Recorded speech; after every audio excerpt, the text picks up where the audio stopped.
Hello future, I hope you are well. आज की इस वीडियो में बेसिकली बात करने वाले हैं कि HMBGU यानी कि हेमावती नंदन वगना गलवार यूनिवर्सिटी का जो लास्ट राउंड का एडमिशन है वो इसका डेट रिलीज़ कर दिया गया है। यानी कि आपका अगर यहाँ पे HMBGU में एडमिशन लेना चाहते हैं तो ये लास्ट डेट रिलीज़ किया गया है। जो आप काउंसलिंग में पार्टिसिपेट कीजिएगा तो आपको यहाँ पे एडमिशन होगा, अन्यथा आपको जो है वो एडमिशन नहीं होगा। यहाँ पे जो पहले से एडमिशन ले चुके हैं यानी कि जो आपका अगर पहले यहाँ पे एडमिशन हो गया है तो आप उसके रिगार्डिंग भी यहाँ पे नोटिस रिलीज़ किया गया है। तो नोटिस में सारा कुछ देखेंगे। हॉस्टल फैसिलिटी के यहाँ पे रिगार्डिंग नोटिस रिलीज़ किया गया है, यानी कि हॉस्टल फैसिलिटी के रिगार्डिंग में यहाँ पे नोटिस में बताया गया है। और यहाँ पे ये भी बताया गया है कि अगर आप किस ब्रांच के लिए कितना सीट अवेलेबल है वो भी रिलीज़ किया जाएगा, और जब रिलीज़ किया जाएगा तो मैं आपको इसी चैनल पे इन्फॉर्म कर दूंगा। और यहाँ पे जो वेदर कंडीशन होता है वो अक्सर जो यहाँ पे है वो ख़राब रहता है, यानी कि जो उत्तराखंड का वेदर होता है वो अक्सर उत्तराखंड का वेदर के कारण यहाँ पे जो है वो रोडवेज हमेशा प्रभावित रहती है, जिसके कारण यहाँ पे जो है वो नोटिफिकेशन में कुछ इंपॉर्टेंट नोटिस रिलीज़ किया गया है। वो सारा कुछ देखेंगे, यहाँ जा रहा है तब आप यहाँ पे एडमिशन ले पाएंगे, अन्यथा इसके बाद आपका जो है वो एडमिशन नहीं हो पाएगा। तो सारा कुछ देखेंगे, यहाँ पे लास्ट डेट देखेंगे, सारा कुछ देखने वाले हैं कि यहाँ पे कितने सीटों के लिए। और यहाँ पे खास बात यह है कि ये जो एडमिशन होने जा रहा है सिर्फ और सिर्फ अभी बीटेक के लिए नोटिस रिलीज़ किया गया है। ये जो मैं आपको नोटिस दिखा रहा हूँ बीटेक के अलग अलग ब्रांचेस के लिए यहाँ पे है। तो चलिए आइए देखते हैं कि नोटिस में क्या क्या बताया गया है। तो जैसा कि आप देख सकते हैं यहाँ पे जो नोटिस रिलीज़ किया गया है वो 7 सितंबर को, यानी कि जो आपका नोटिस रिलीज़ किया गया था वो 7 सितंबर को। यहाँ पे देखिए school of engineering and technology Hemvati Nandan वगना गढ़वाल यूनिवर्सिटी, ये सेंट्रल यूनिवर्सिटी श्रीनगर गढ़वाल। यहाँ पे देखिए जो नोटिस रिलीज़ किया गया है, notice for offline physical reporting counselling against vacancy two. ये जो होने जा रहा है आपका वो खाली सीटों पर, यहाँ पे जितने भी खाली सीटें हैं उसको फुलफ़िल करने के लिए, उसको भरने के लिए वो आपको यहाँ पे एडमिशन होने जा रहा है। और ये जो एडमिशन होगा वो 18 सितंबर को, वो आपका होगा 18 सितंबर को। यहाँ पे देखिए बीटेक फर्स्ट सेमेस्टर एडमिशन यहाँ पे दिया हुआ है।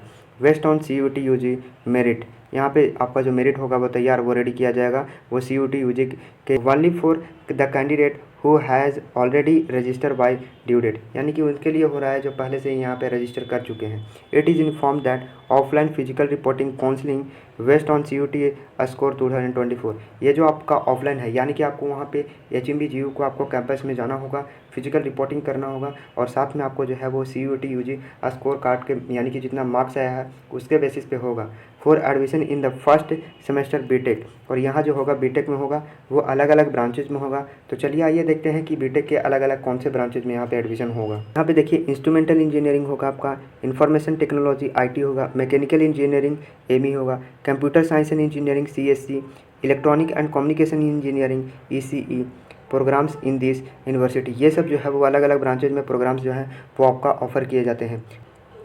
फोर्थ सेशन यहाँ पे देख सकते हैं, it is scheduled to be held on 18 सितंबर 2024 to fill up their vacant seat. यहाँ पे जो खाली सीट हो यानी कि वैकेंट सीट है तो वो उस पर यहाँ पे एडमिशन आपका होने जा रहा है। यहाँ पे दिस इज़ द लास्ट, ये जो है वो लास्ट राउंड का चल रहा है कि यहाँ पे जो वैकेंट सीट होगा वो लास्ट राउंड का फिलअप किया जा रहा है। तो चलिए यहाँ पे देखते हैं कि और क्या क्या बताया गया है। तो the offline physical reporting counselling will be held as per the following schedule date.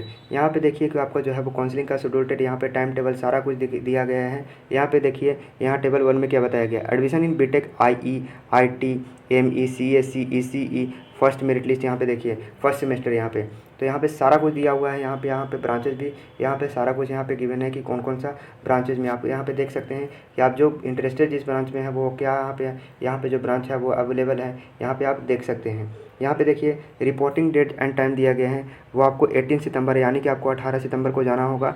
यहाँ पे 10 AM से लेकर 1 PM तक आपको बीच में जाना होगा। यहाँ पे देखिए काउंसलिंग डेट एंड टाइम यहाँ पे गिवन है, काउंसलिंग डेट एंड टाइम। यहाँ पे आपको काउंसलिंग जो होगा वो 18 सितंबर को होगा, और यहाँ पे जो होगा वो 2 PM के ऑनवर्ड होगा। यहाँ पे देखिए venue for reporting and counselling, यहाँ पे देखिए वेन्यू कौन से कहाँ पे आपको जाना है, तो आपको जाना होगा department of computer science and engineering चौरस कैंपस में। आपको वहाँ पे ऑफलाइन रिपोर्ट करना होगा। आफ्टर दैट आपको वहाँ पे काउंसलिंग होगा। और यहाँ पे देखिए जो इंपॉर्टेंट नोटिस में ये जो है वो 6 पॉइंट जो है वो इंपॉर्टेंट है। यहाँ पे देखिए इसको मिस मत कीजिए, क्योंकि ये उनके लिए भी है जो पहले से एडमिशन ले चुके हैं, यानी कि अगर आपका पहले से यहाँ पे एडमिशन हो गया है उनके लिए भी है, अगर आपका नहीं एडमिशन हुआ है तो उनके लिए भी है।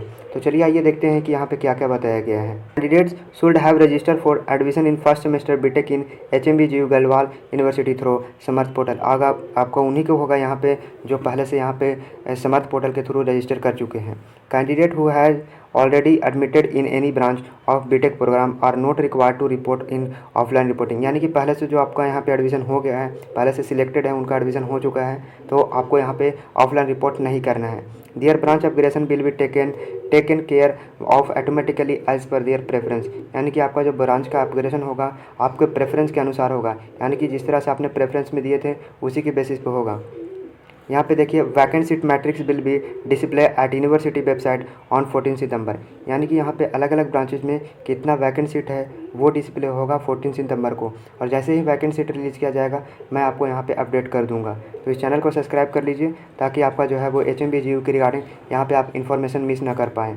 यहाँ पर देखिए candidate are advised to see the third merit list published at university website for categories wise cutoff score and different BTech programme. आप यहाँ पे देख सकते हैं, अगर आप यहाँ पे रिपोर्ट करना चाहते हैं तो उससे पहले आप जाइए और यहाँ पे थर्ड मेरिट लिस्ट का जो है वो अलग अलग कैटेगरीज वाइज किस ब्रांच के लिए जो है वो कितना कट ऑफ गया है वहाँ से देखकर आप वहाँ से जाकर देख सकते हैं। वहाँ से जाकर आप अंदाज़ा लगा दीजिए कि आपका यहाँ पे एडमिशन हो सकता है या नहीं। अगर 10-20 नंबर यहाँ पे देख सकते हैं कि अगर उससे कम है मेरिट लिस्ट के अकॉर्डिंग तो वहाँ पे आप रिपोर्ट कीजिए। अगर उससे भी ज़्यादा कम है थोड़ा बहुत 30 तक तो आप जा सकते हैं वहाँ पे। अगर 30 मार्क्स तक कम है तो वहाँ पे जाइए और आप वहाँ पे पूरा एनालिसिस कीजिए, आप खुद से एनालिसिस कीजिए डिटेल। मैं आपको यह ऐसे ही लेट सपोज दैट मैंने आपको यह डेटा बताया कितना नंबर कम, आप वहाँ पे जाकर देख सकते हैं और वहाँ पे जाकर अपना खुद से डिटेल एनालिसिस कीजिए। और वहाँ पे आकर आपका, क्योंकि ये लास्ट राउंड है, लास्ट राउंड का एडमिशन है, यानी कि अगर आपको यहाँ पे लास्ट चांस दिया जा रहा है, ये लास्ट है, अगर आपका एडमिशन हुआ तो हुआ, इसके बाद नहीं होगा। और ये जो कैटेगरीज वाइज यहाँ पे थर्ड मेरिट लिस्ट का बताया जा रहा है, मैं आपको इसी चैनल पे जो है वो थर्ड मेरिट लिस्ट का कट ऑफ नेक्स्ट वीडियो में मैं आपको प्रोवाइड कर दूंगा। The candidate who will report after 1 PM will not be consider for offline counselling. यानी कि अगर आप 1 PM के बाद जाएंगे तो आपको ऑफलाइन काउंसलिंग के लिए यहाँ पे कंसिडर नहीं किया जाएगा, यानी कि आपको यहाँ पे रिजेक्ट कर दिया जाएगा। तो ध्यान रहे, ये सब जो बातें हैं वो इंपॉर्टेंट नोटिस में सारा पहले ही बता दिया जाता है। देखिए यहाँ पे eligibility criteria admission fee detail are available in the prospectus 2024 at university website. यानी कि यहाँ पे फ़ी कितना लगता है वो सब सारा जो है वो आपका यूनिवर्सिटी के वेबसाइट पर वो आपको सारा जो है वो डिटेल बता दिया गया है। वैसे अगर आप फ़ी स्ट्रक्चर जानना चाहते हैं तो उसके लिए आप जो है मैंने डिस्क्रिप्शन में वीडियो का लिंक प्रोवाइड कर दिया है। यहाँ पे बीटेक का अलग अलग ब्रांचेज के लिए कितना फ़ी लगता है मैंने सारा वीडियो में आपका ब्रांच वाइज सारा जो है वो डिटेल वहाँ पे मैंने बता दिया। आप जाकर वहाँ से खुद चेकआउट कर सकते हैं, आप वहाँ पे देख कर लगा सकते हैं अंदाज़ा कि वहाँ पे कितना जो है वो 4 ईयर का एक्सपेंडिचर आएगा, खर्च आने वाला है। The following document must be produce at the time of reporting counselling. ये सब जो डॉक्यूमेंट है वो आपको लेकर जाना होगा। तो चलिए आइए देखते हैं कि कौन कौन से डॉक्यूमेंट लेंगे। Printed application form fill up by candidate through Samarth portal. और यहाँ पे देखिए 1 set of self attach photo copy of Aadhaar card, वो आपको आधार कार्ड का फोटो कॉपी ले जाना होगा। यहाँ पे देखिए क्लास 10th जो है वो आपका सर्टिफिकेट ले जाना होगा, मार्कशीट लेके जाना होगा। क्लास 12th का मार्कशीट लेके जाना होगा। CUET स्कोर का 2024 का लेके जाना होगा, 2023 का नहीं चलेगा यहाँ पे। यानी कि अगर 2023 का आप ले जाते हैं स्कोर कार्ड तो जो ड्रॉपर होते हैं उनके लिए, यानी कि जो है वो 2023 के ले जाएंगे तो नहीं होगा, 2024 का आपको ले जाना होगा। अगर आप रेगुलर हैं तो सही है, यानी कि आप इस बार ही 12 दिए हैं तो आपका जो है वो CUET UG जो है वो स्कोर कार्ड इस बार का ही ले जाना होगा, 2024 का। सर्टिफिकेट इफ एप्लीकेबल जो है वो आपका, अगर OBC NCL अगर आप एप्लीकेबल हैं तो आप OBC NCL SC ST EWS ex serviceman PWD categories आप यहाँ पे ले जा सकते हैं, NCC NSS। और ये जो है वो इसके लिए आपको रिलैक्सेशन मिलता है, और रिलैक्सेशन जो है वो 10-20 नंबर पे आपका अगर कम नंबर भी रहता है तो यहाँ पे आपको एडमिशन देखने को मिलता है। तो यहाँ पे देखिए and all the other relevant document OBC NCL in the format of, और भी other document OBC NCL in the format of central government. यहाँ पे जो OBC NCL होना चाहिए वो सेंट्रल गवर्नमेंट का द्वारा इशू होना चाहिए। And EWS certificate must be issued on और आफ्टर 1 अप्रैल। और ये जो आपका होना चाहिए वो इशू होना चाहिए वो 1 अप्रैल के बाद का होना चाहिए, यानी कि आपको 1 अप्रैल के बाद का रहना चाहिए, तभी आपका यहाँ पे वैलिड होगा। ओरिजिनल ट्रांसफर सर्टिफिकेट आपको लगेगा, TC लगेगा, माइग्रेशन सर्टिफिकेट देना होगा, यहाँ पे सर्टिफिकेट कैरेक्टर सर्टिफिकेट देना होगा, affidavit for gap year period if applicable. जो भी ड्रॉपर रहते हैं उनके लिए गैप ईयर का पीरियड जो होता है वो उनको देना होता है, एफिडेविट देना होता है। And anti ragging affidavit as given in the university prospectus. और एंटी रैगिंग एफिडेविट देना होगा आपको 5 पासपोर्ट साइज फ़ोटो, और आपको जो है वो 5 अपना खुद का पासपोर्ट साइज फ़ोटो आपको यहाँ पे देना होगा। इफ़ एडमिशन इज़ ऑफर्ड, अगर आपको यहाँ पे एडमिशन ऑफ़र किया जाता है, अगर आप यहाँ पे काउंसलिंग में अगर आप सिलेक्ट हो जाते हैं तो आपको क्या करना होगा, the candidate has to take admission by 5 PM। तो आपको उसी दिन जो है वो 18 सितंबर को, यानी कि 18 सितंबर को आपको 5 PM तक वहाँ पे एडमिशन आपको ले लेना होगा। आप अगर आप नहीं लेते हैं तो ऐसा नहीं करिएगा, तो आपको जो है वो एडमिशन नहीं मिलेगा आफ्टर दैट। यहाँ पे देखिए हॉस्टल फैसिलिटी के रिगार्डिंग इन्फॉर्मेशन यहाँ पे नोटिस में बताया गया है।